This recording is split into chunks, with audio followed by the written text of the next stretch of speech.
Vamos a hablar de la voluntad de Dios, pero el tema tal vez podríamos mencionarlo o darle el nombre de cómo hacer fáciles decisiones difíciles.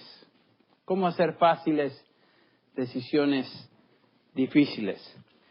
La Biblia es muy clara en las cosas que nos enseña en cuanto a la voluntad de Dios, aquellas cosas que debemos hacer. También es muy clara la Biblia en enseñarnos sobre aquellas situaciones o cosas que Dios prohíbe o no desea que hagamos. Por ejemplo, no tenemos que luchar mucho en cuanto a encontrar la voluntad de Dios. Si usted es cristiano, por ejemplo, pidiéndole a Dios si se debe casar o no se debe casar con una persona que no es cristiana. La Biblia es clara, positivamente clara en el hecho de que un cristiano, si va a escoger su pareja, debe casarse con una persona, un hombre, una mujer, que comparte su fe.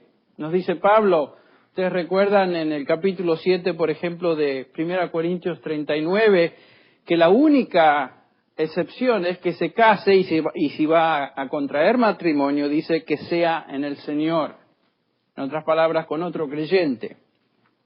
Tenemos libertad de escoger, pero no tenemos libertad de escoger fuera de aquellos que pertenecen a la fe cristianas. Si nos encontramos ante una situación donde se nos fuerza o se nos pone en una situación comprometida o difícil, donde se nos fuerza a mentir, obviamente el cristiano no se va a poner a orar y decir, Señor, enséñame tu voluntad, porque la Biblia claramente, de muchas maneras, nos enseña que no debemos mentir. No mentirás. Es uno de los mandamientos. Y eso tiene muchísimas aplicaciones. Y el Señor Jesucristo nos dice que la mentira siempre tiene una raíz y un individuo en particular. Juan capítulo 8, versículo 44 nos dice que el padre de mentira es ¿quién? Satanás. Su nombre es mentiroso y es padre de mentira. Todo lo que implica engaño, mentira, escuche bien, tiene su origen no en Dios sino en Satanás.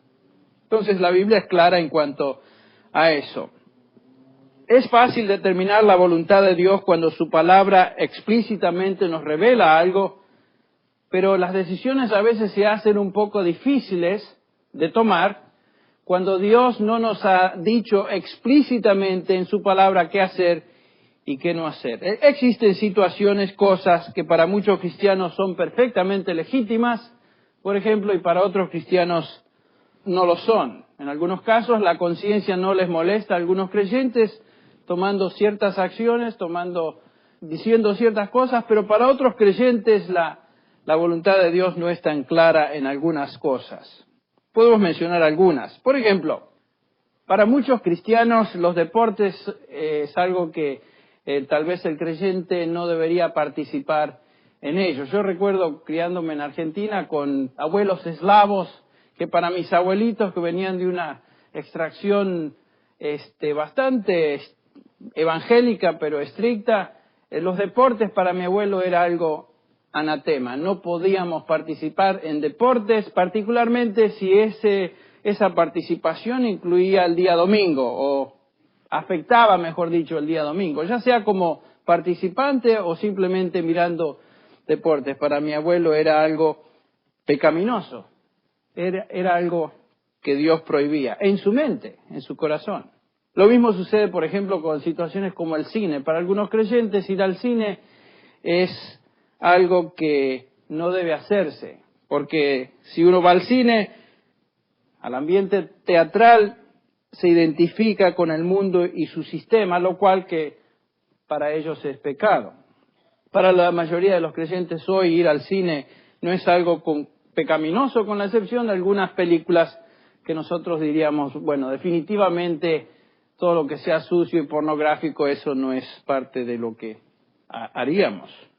Podemos ir aún más lejos. Yo conozco cristianos, tengo amigos cristianos que no tienen televisores en sus casas porque piensan que la televisión o ver televisión es pecaminoso. Por lo tanto, eso incluye videos y para evitar ese pecado, definitivamente quitaron de su casa aún el aparato de televisión.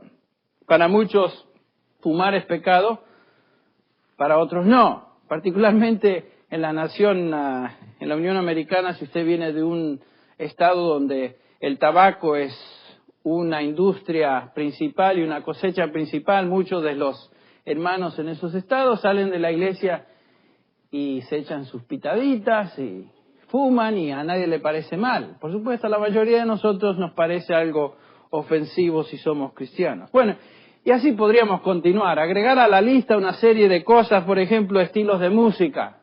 Para algunos cierto estilo es pecado, para otros no. Baile. Bueno, para algunos está bien, para otros no. Estilos de vestimenta. Vi a un muchacho por primera vez que tenía un peinado, un estilo de pelo con manchas, igual que un leopardo. Bueno, ¿es pecado eso? No sé si es pecado, pero es ridículo. El uso de pantalones para las mujeres en algunos contextos cristianos es pecaminoso. Trajes de baño, en algunos casos es pecaminoso. Hoy en día el uso de aros y aretes para varones, particularmente entre los jóvenes, algunos dirían eso definitivamente es pecado, otros dirían no lo es. Particularmente si usted es un joven cristiano que quiere usarlos. Y especialmente dónde se ponen algunos de estos aretes, en la nariz, la oreja, el ombligo, por todos lados. Tatuajes, para algunos es pecaminoso, para otros. Bueno, ¿cómo resuelvo estas situaciones donde la Biblia no nos dice claramente qué hacer o qué no hacer? ¿Qué es pecado, qué no es? ¿Cuál es la voluntad de Dios? ¿En qué situación no es la voluntad de Dios? ¿Cómo tomo decisiones en este tipo de situación de tal manera que esa decisión sea la voluntad de Dios? La salida es fácil para muchas iglesias y tal vez denominaciones, y la forma en que resuelven esta encrucijada es estableciendo o inventando reglas. Una lista de reglas, y si usted se acopla o se alinea con esas reglas es espiritual. Si usted se sale de esa lista, se considera una persona carnal o pecaminosa. Y yo vengo de un trasfondo denominacional donde esa actitud se tenía y francamente esa era la práctica. ¿Es esa la solución? No, no es la solución porque estas leyes son arbitrarias y nos llevan a juzgar la espiritualidad de un individuo en base a una conducta externa sin tener presente la actitud del corazón. Entonces esa no es la respuesta. La Biblia nos da una serie de principios que nos ayudan a determinar la voluntad de Dios cuando nos enfrentamos a situaciones donde la Biblia, no nos dice en blanco y negro qué hacer. Y es muy importante conocer estos principios porque en la medida que aprendemos a aplicar estos principios a las situaciones particulares, más disfrutaremos nuestra experiencia como cristianos y estaremos creciendo en el conocimiento de la voluntad de Dios. Bueno, vamos a ver algunos principios de esta mañana. 10 principios que creo nos van a ayudar a determinar la voluntad de Dios en situaciones cuando la Biblia no es explícita. El primer principio que quisiera considerar esta mañana es el que vemos en 1 Corintios capítulo 6, versículo 12. Quisiera decir que cada uno de estos principios vamos a introducir una porción de la Escritura y vamos a tratar de resolver o contestar ese principio en base a ese pasaje. 1 Corintios capítulo 6, versículo 12. La pregunta que haremos, que nos ayuda a introducir el principio es, ¿será esto espiritualmente provechoso? Una pregunta que nos debemos hacer. ¿Será esta decisión que voy a tomar o pienso tomar realmente provechosa? Y Pablo nos da la respuesta en 1 Corintios capítulo 6, versículo 12, donde nos dice, todas las cosas me son lícitas, mas no todas convienen. Todas las cosas me son lícitas, mas yo no me dejaré dominar de ninguna. Pero la primera parte en particular, dice Pablo, todas las cosas me son lícitas. Por supuesto está hablando de aquellas cosas que no son ilícitas. La palabra de Dios es clara en decirnos qué cosas son prohibidas. Esta no es una invitación a hacer lo que querramos, sea bueno o sea malo. Obviamente hay cosas que la palabra de Dios nos dice jamás debemos considerar o participar en ellas. El apóstol está hablando de aquellas áreas grises, donde Dios no ha revelado explícitamente su voluntad en blanco y negro. Todas las cosas me son lícitas, mas no todas me convienen. La palabra quiere decir literalmente, no todas son de ventaja, no todas traen provecho espiritual, no todas me serán útiles para crecer en la piedad. Hay muchas cosas que en sí mismas no son ni buenas ni malas, son neutrales. Más, hay cosas buenas que podemos hacer, pero no siempre estas cosas convienen o traen provecho. Por ejemplo, el sueño, el dormir, es algo bueno, ¿no es cierto? Es algo que Dios nos da para descansar, nos da para recuperarnos físicamente, pero si eso se lleva a un extremo, se convierte en algo negativo, ya no es provechoso. Especialmente si usted decide que el día domingo a la mañana es aquel día donde usted se va a tomar unas horitas más para descansar, ¿no es cierto? Qué lindo, todos tenemos días durante la semana, tal vez 1 o 2, dependiendo de su horario de trabajo, donde pensamos, bueno, esta mañana me voy a quedar a dormir 1 horita o 2 más. Dormir. Sin embargo, esa actividad, el dormir mucho, si se va a un extremo, la Biblia nos dice que eso sería no provechoso, no nos ayuda para la piedad. ¿Qué pasa cuando alguien descansa demasiado o duerme demasiado? Lo llamamos ¿qué? Perezoso o flojo. Y por supuesto, si usted lee Proverbios, tiene mucho que decir en cuanto a eso. Se convierte en una persona floja, por lo tanto eso no es provechoso. Entonces la pregunta que me debo hacer en ciertas ocasiones, ¿será esto de provecho? Si hago tal acción o si digo tal cosa, ¿realmente será de provecho? Primera pregunta. Hay otra pregunta que quisiera que veamos en esta mañana. También se encuentra en este mismo pasaje. ¿Me llevará a la esclavitud? Segundo principio. Me llevará a la esclavitud. En este pasaje Pablo nos dice que todas las cosas me son lícitas, mas no todas me convienen. Y más adelante dice, la segunda parte del pasaje, todas las cosas me son lícitas, mas yo no me dejaré que dominar de ninguna. En otras palabras, hay cosas que pueden dominarnos, hay cosas que pueden controlarnos. Tal vez no sean cosas explícitamente prohibidas por la palabra de Dios, pero yo sé que en mi caso, por ejemplo, hay ciertas actividades, ciertas cosas que yo reconozco que no puedo participar en ellas porque me van a esclavizar, me van a dominar, o por lo menos tienden a esclavizarme. Por ejemplo, hay muchos creyentes que tienen completa libertad de conciencia en cuanto a participar de una bebida, del vino, por ejemplo, para ser concretos, con comidas. ¿No es cierto? No hay ningún problema, particularmente si venimos de un país o de extracción donde eso es normal. Pero para algunos creyentes, participar de la bebida en cualquier forma se convierte en algo que es una tentación tan fuerte que posiblemente lo lleve de regreso a la esclavitud, particularmente si este individuo ha tenido problemas con el alcohol en su vida antes de conocer al Señor Jesús. Entonces, ¿es lícito tomar vino? Bueno, la Biblia no prohíbe tomar vino con las comidas, pero la Biblia nos dice que hay ciertas cosas que no nos convienen, y el principio el cual estamos tratando de considerar en este momento es, ¿eso me va a llevar a la esclavitud? Si participo en eso, entonces esa es la pregunta, ¿me llevará a la esclavitud? Hay muchas cosas que nos pueden controlar, esa es simplemente una ilustración, pero puede ser un hobby, puede ser el cuidado de un automóvil, donde constantemente y siempre pienso en el automóvil y quiero arreglarlo aquí, quiero que se vea de esta manera y comprarle esto, se puede convertir en algo que esclavice.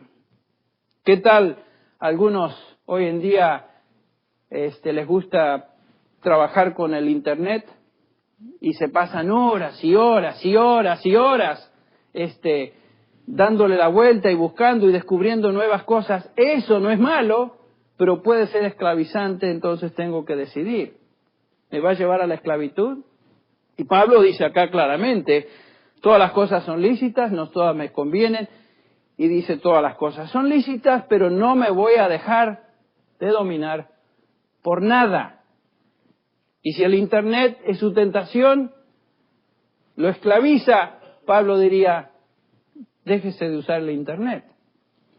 Bueno, número 3, otro principio, y este está relacionado a los primeros dos. La pregunta sería, ¿me edificará? ¿Me edificará?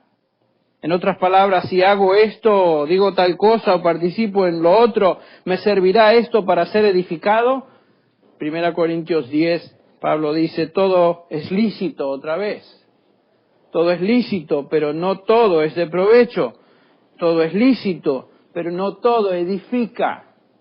Todo es lícito, pero no todo edifica.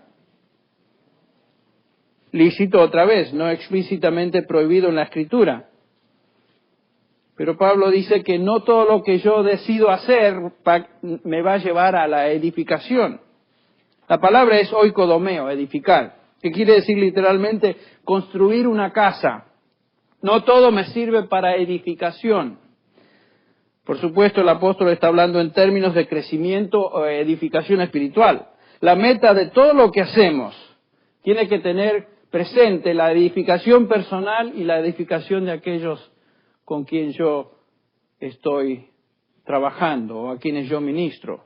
2 Corintios 12, 19 dice, en todo, amados, todo sea para vuestra edificación. 1 Corintios 14, 26, cuando habla del uso de los dones del Espíritu, dice Pablo, ¿qué hay? Pues, hermanos, cuando os reunís, cada uno aporta un salmo, enseñanza, revelación, etcétera. Pablo dice que todo lo que se hace en la congregación y aún los dones que se usen dentro de la congregación cuando se reúne, dice Pablo, concluye en este pasaje diciendo que todo se haga para la edificación. Todo lo que hago tiene que ver o tiene en vista la edificación propia y la edificación de otros hermanos. Entonces la acción que estoy contemplando, la decisión que tengo que tomar, ¿va a resultar en la edificación personal y en la edificación de otros? Esa es la pregunta, ese es el principio. Siempre tenemos que tener en cuenta que lo que yo hago o lo que yo digo tiene repercusión en otros. Y puede ser que mi palabra y mi acción tenga una repercusión negativa, lo cual no edifica a otro creyente. Hay un cuarto principio y otra pregunta. ¿Estorbará mi carrera? ¿Estorbará mi carrera? Hebreos 12:1 nos comienza diciéndonos el autor, por tanto, puesto que tenemos en derredor nuestro tan grande nube de testigos, despojémonos también de todo peso y del pecado que tan fácilmente nos envuelve y corramos con paciencia la carrera que tenemos por delante. Corramos con paciencia la carrera que tenemos por delante. El autor de Hebreos nos presenta la vida cristiana como una carrera. En el capítulo anterior, el capítulo 11 de Hebreos, nos ha descrito el autor una lista de aquellos que han vivido por la fe, aquellos que son los héroes de la fe. Ustedes recuerdan, Abel, Enoc, Noé, Abraham, Sara, Jacob, José, Moisés, Gedeón, todos ellos son hombres y mujeres que lucharon, corrieron la carrera, vivieron una vida de fe. Y ese es el tan número de testigos que tenemos. Ellos vivieron y demostraron lo que es vivir por fe. Y también nosotros, dice el autor del libro, también nosotros, entonces, ya que tenemos esta nube de testigos, despojémonos del peso y del pecado que nos asedia. Obviamente usa dos palabras. Dice que nos quitemos dos cosas. En primer lugar, quitemos el peso y después quitemos el pecado. Es obvio que el autor no está hablando de la misma cosa. La palabra aquí que se traduce carrera es la palabra griega agón, de donde sacamos la palabra agonía. En otras palabras, nos presenta la vida como una carrera que demanda tremenda disciplina y determinación, la vida de fe, perseverancia y disciplina para llegar a correr de tal manera que alcancemos la meta, sin peso y sin pecado. ¿Qué es el peso?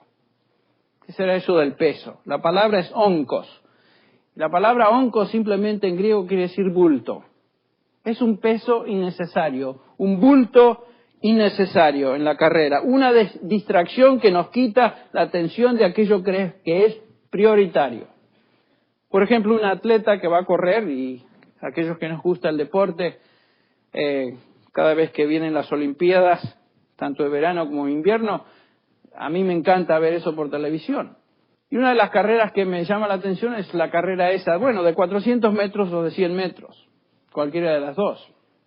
Si uno de estos atletas llega la noche anterior de la carrera y se emborracha, eso sería equivalente a correr la carrera en una forma pecaminosa, sería un desastre, ¿no es cierto? Pero ¿qué acerca del peso?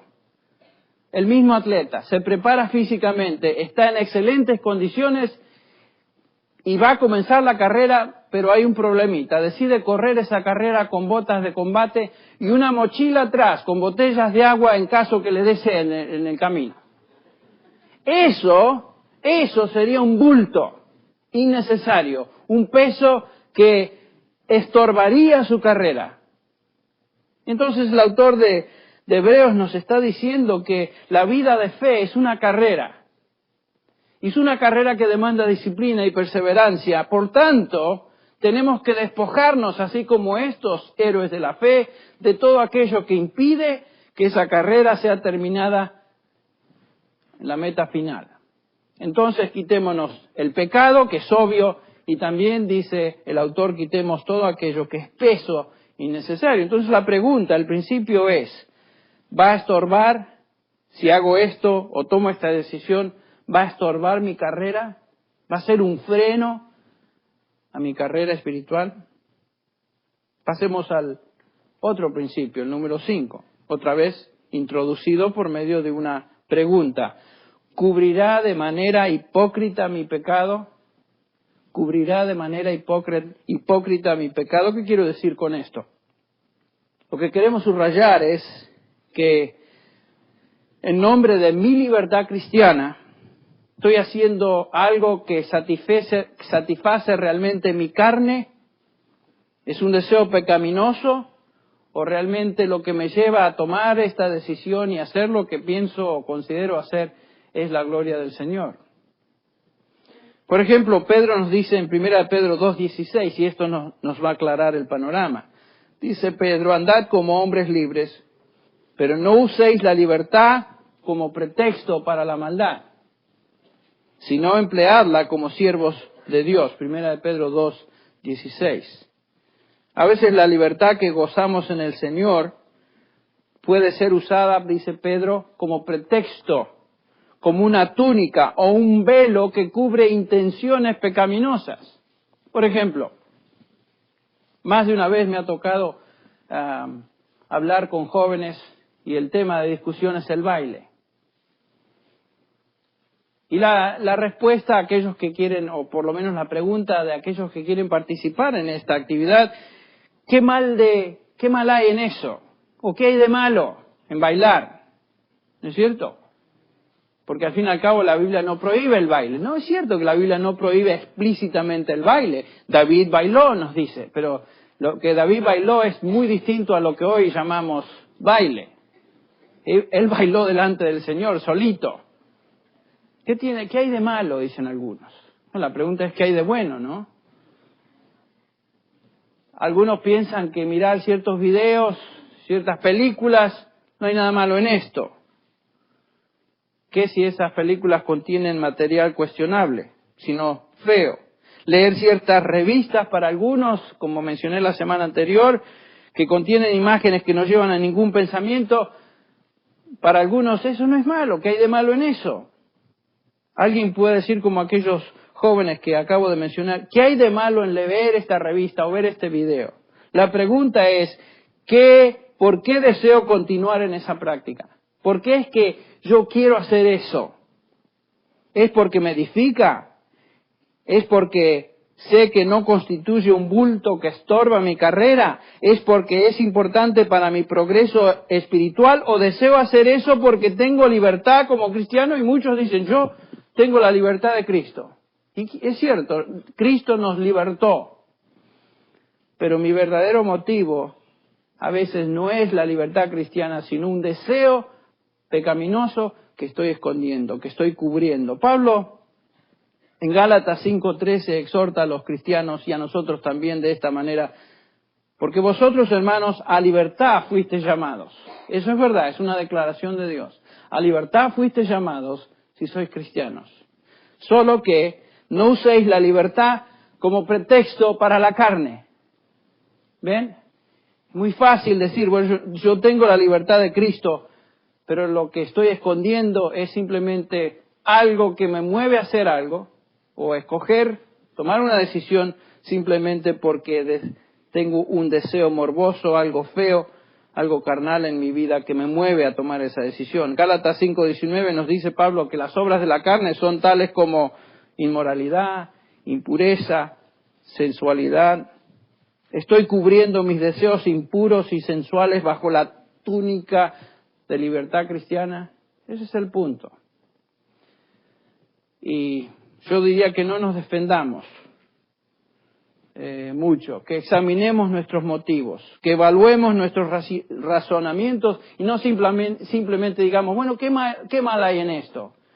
Piense, examine, evalúe y fíjese si detrás de esa libertad que usted llama libertad cristiana no se esconde un deseo pecaminoso. Ese es el principio. Punto número 6 o principio número 6. Otra pregunta. ¿Violará el señorío de Cristo en mi vida? Todos nosotros hemos sido salvados y estamos de acuerdo a que debemos servir al Señor y someternos a su voluntad. Eso es cierto. Todo creyente genuino desea hacer la voluntad de Dios. Ahora, el problema es que no siempre estamos de acuerdo, creyente con creyente, en lo que constituye, 100% lo que constituye la voluntad de Dios en nuestras vidas. Por supuesto, estamos hablando de esas áreas otra vez que son un poquito grises. Algunos cristianos, por ejemplo, piensan que si no leemos la Biblia todos los días a la mañana a cierta hora, eso automáticamente se constituye en algo pecaminoso. Otros piensan que si no vamos a la iglesia cada vez que las puertas se abren y estamos ahí presentes para cada servicio, si no lo hacemos, eso es un pecado. Entonces, otros cristianos se sienten ligados en su conciencia a leer la Biblia. Mejor dicho, otros cristianos no se sienten ligados a leer la Biblia a la misma hora, todas las mañanas, o ir a la iglesia cada vez que se abren las puertas, y eso en sí no necesariamente constituye un pecado. ¿Cómo pueden ver el señorío de Cristo? Es algo que varía de cristiano a cristiano. Hay un pasaje que quisiéramos ver. Está en Romanos capítulo 14. Romanos capítulo 14, versículo 2, y vamos a leer hasta el 8. Romanos 14, versículos 2 al 8. Bueno, comencemos con el 1. Está hablando de los débiles en la fe. El apóstol Pablo dice, recibid al débil en la fe, pero no para contender sobre opiniones. Porque uno cree que ha de comer de todo, otro que es débil simplemente come legumbres. El que come no menosprecia al que no come, y el que no come no juzgue al que come, porque Dios le ha recibido. ¿Tú quién eres? ¿Que juzgas al criado ajeno?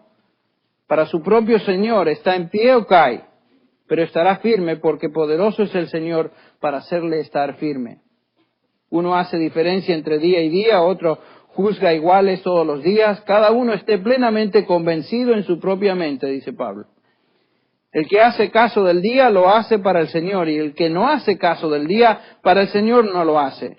El que come para el Señor come, porque da gracias a Dios, y el que no come para el Señor no come y da gracias a Dios. Porque ninguno de nosotros vive para sí mismo, y ninguno muere para sí. Pues si vivimos, para el Señor vivimos, y si morimos, para el Señor morimos. Pablo está hablando de algo muy importante en en este aspecto de entender la voluntad de Dios. Pablo nos está enseñando en este pasaje que aunque todos somos cristianos, nos encontramos en varios niveles de crecimiento espiritual y percibimos la voluntad del Señor en nuestras vidas de distinta manera. El punto final en el versículo 8 dice, si vivimos, para el Señor vivimos, y si morimos, para el Señor morimos.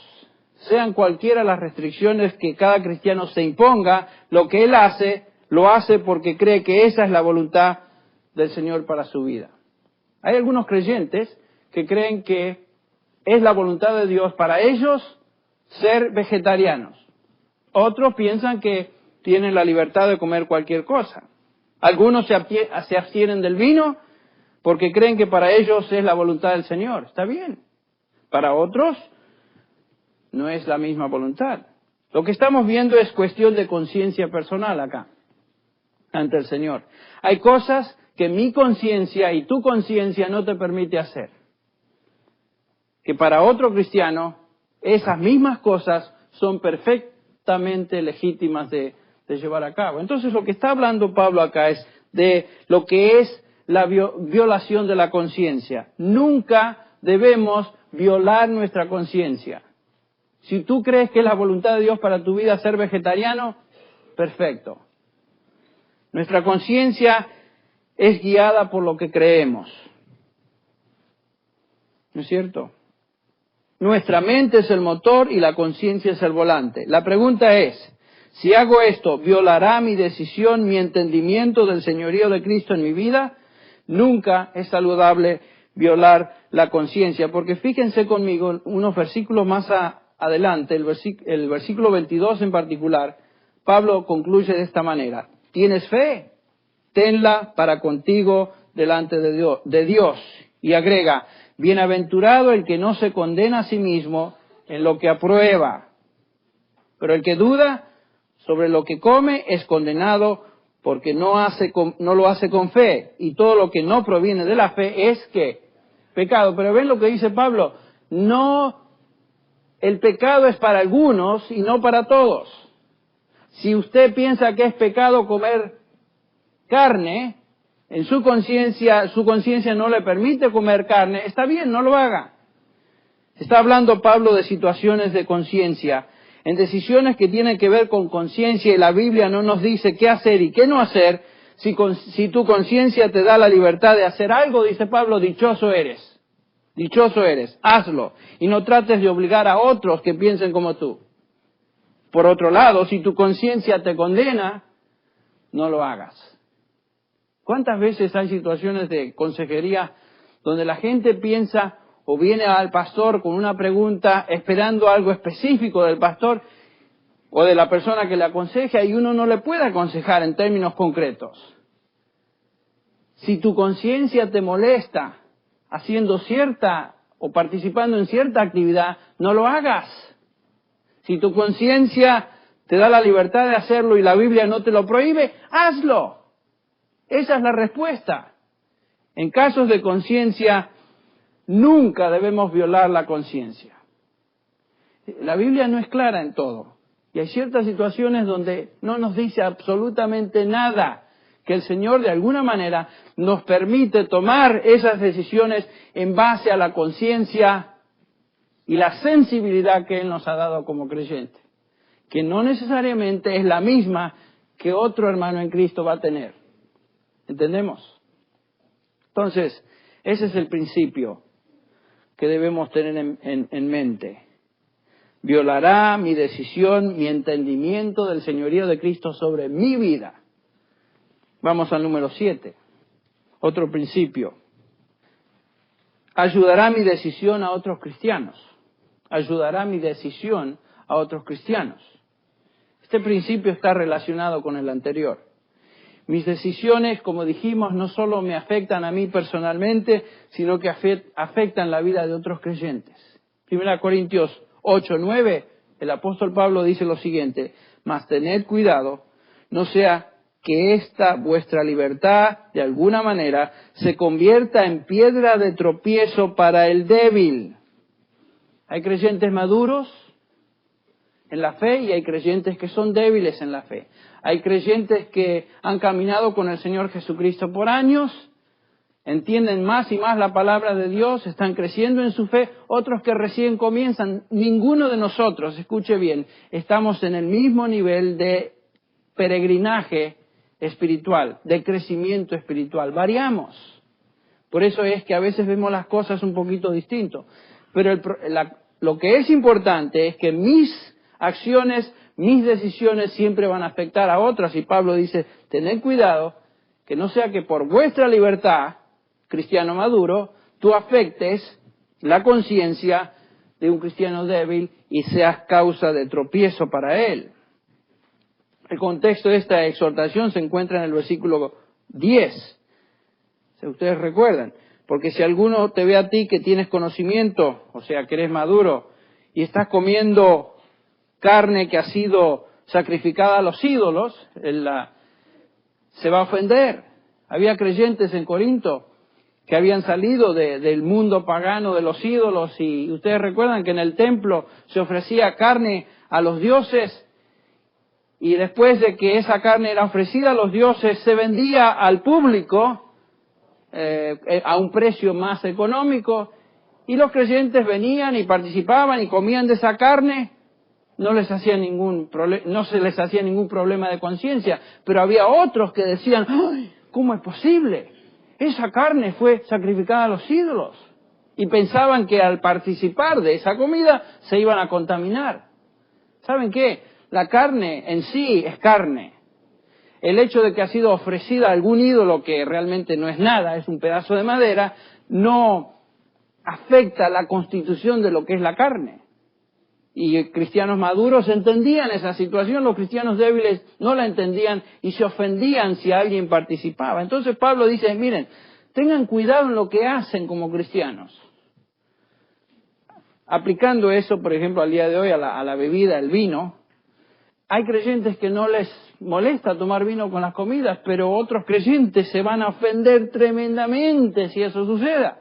Entonces, el que pueda hacerlo con libertad de conciencia, perfecto, pero si alguien lo ve y es débil y hace la pregunta, ¿y vos tomás vino? Entonces, en ese momento es mejor adoptar esta posición y decir, bueno, no lo voy a hacer para no ofender a otro individuo y voy a tener cuidado que mi acción, como dice Pablo, no sea causa o piedra de tropiezo al débil. El principio es muy claro, no hagas nada que va a servir de tropiezo a otro cristiano, aunque tu conciencia te permita hacerlo. Volviendo a Romanos 14, Pablo se refiere a este mismo principio cuando dice en Romanos 14, 19 lo siguiente. Así que, sigamos lo que contribuye a la paz y a la mutua edificación. Versículo 20. No destruyas la obra de Dios por causa de la comida. Todas las cosas a la verdad son limpias, pero es malo que el hombre haga tropezar a otros con lo que come. Versículo 21. Bueno es no comer carne ni beber vino. Ahí está. Ni nada que tu hermano tropiece o se ofenda o se debilite. Ese es el punto. Entonces, cuando estoy por tomar una decisión, debo preguntarme, ¿cómo va a afectar esta decisión a mi hermano en Cristo? A mis hermanos en Cristo. Número 8. Otro principio que debo guardar cuando estoy tomando decisiones. Contribuirá mi decisión a que otros conozcan a Cristo. Y aquí entramos en el cómo mis decisiones afectan evangelísticamente a aquellos que no conocen a Dios. Todo lo que queremos hacer y todo lo que vamos a hacer debe tener en nuestra mente una repercusión o va a tener una repercusión en aquellos que no son creyentes. Y acá tenemos otro contexto, otro escenario, otra escena, mejor dicho, que el apóstol Pablo nos describe en 1 Corintios 10:25. 1 Corintios 10:25. La misma situación, la carne ofrecida a los ídolos, pero el contexto es un poquito distinto.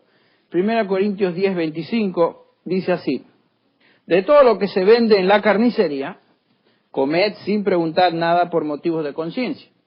Lo mismo. No pregunte si fue sacrificada a los ídolos o no. Adelante. Porque del Señor es la tierra y su plenitud.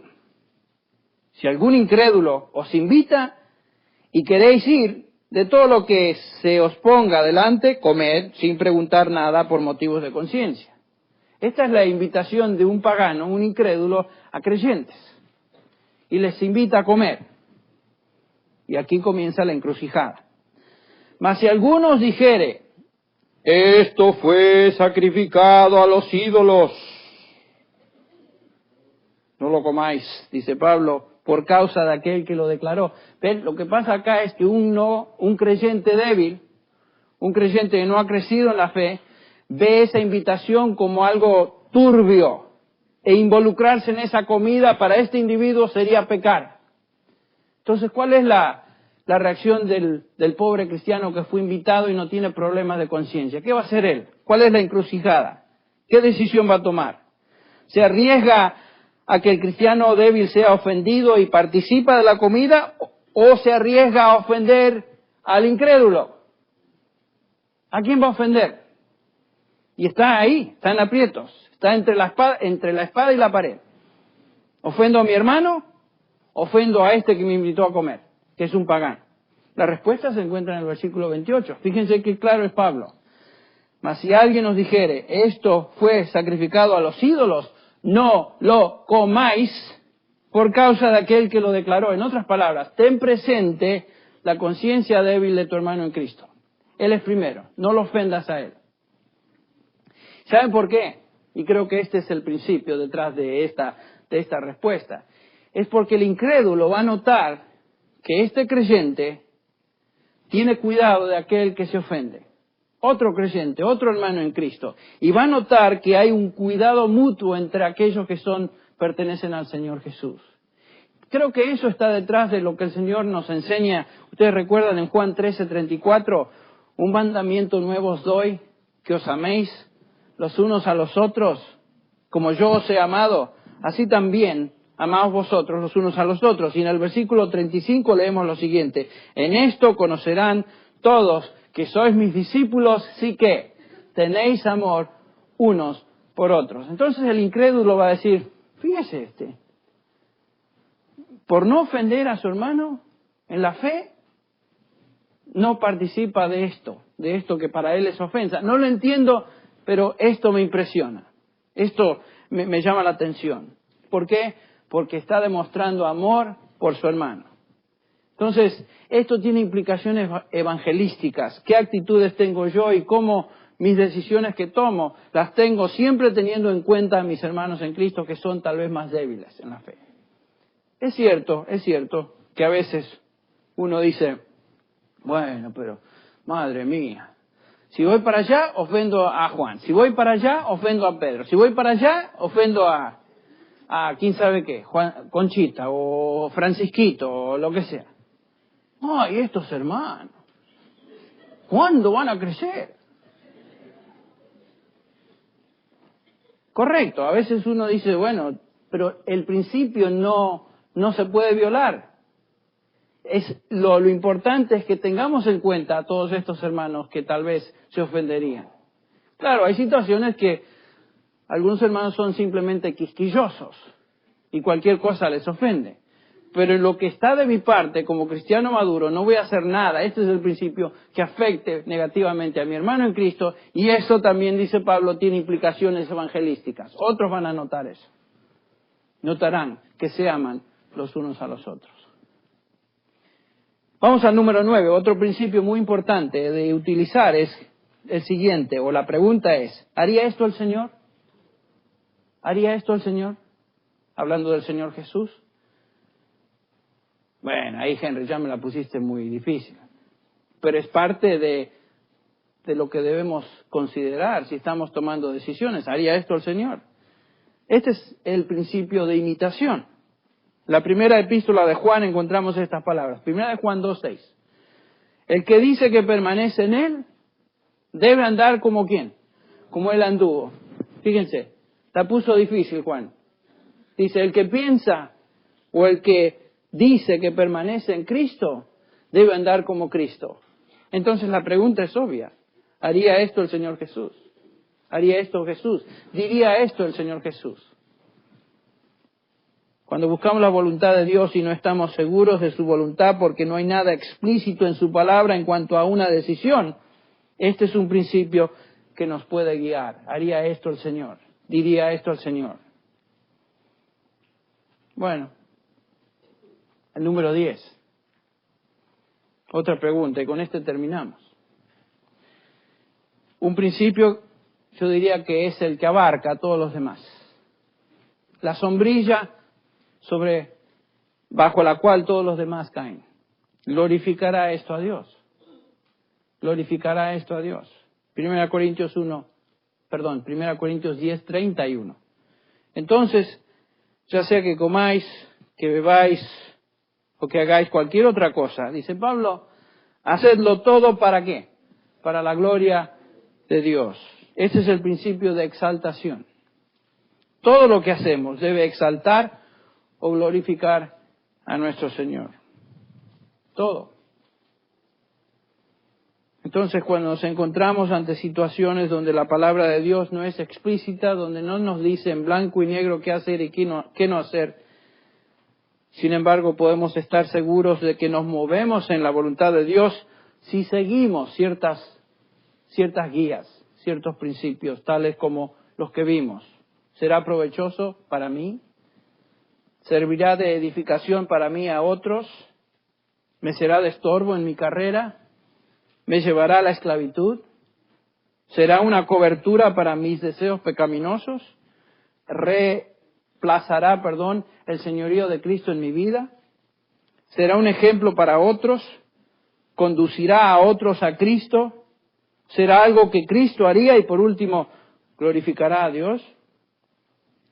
Ven, la voluntad de Dios no es un secreto, ya lo dijimos. La voluntad de Dios, si la queremos entender y seguir y encontrar, la podemos encontrar en la palabra de Dios, ya sea porque explícitamente Él nos dice su voluntad o por medio de principios encontramos su voluntad. Él quiere que sepamos su voluntad. Francamente, cuando estaba trabajando a través de estos principios, me hacía la pregunta, ¿cuántas veces he violado la voluntad de Dios en mi vida por no tener presente alguna de estas preguntas? ¿Y saben qué? A veces violamos la voluntad de Dios por ignorancia o porque no conocemos la palabra de Dios. La palabra de Cristo no está saturando nuestra mente y nuestro corazón y cuando ese es el caso, trastabillamos y a veces vamos en contra de la voluntad de Dios. Sin embargo, Dios ha expresado su voluntad en este libro. Y si la queremos encontrar, la podemos encontrar. Él la ha revelado, por precepto o por principio.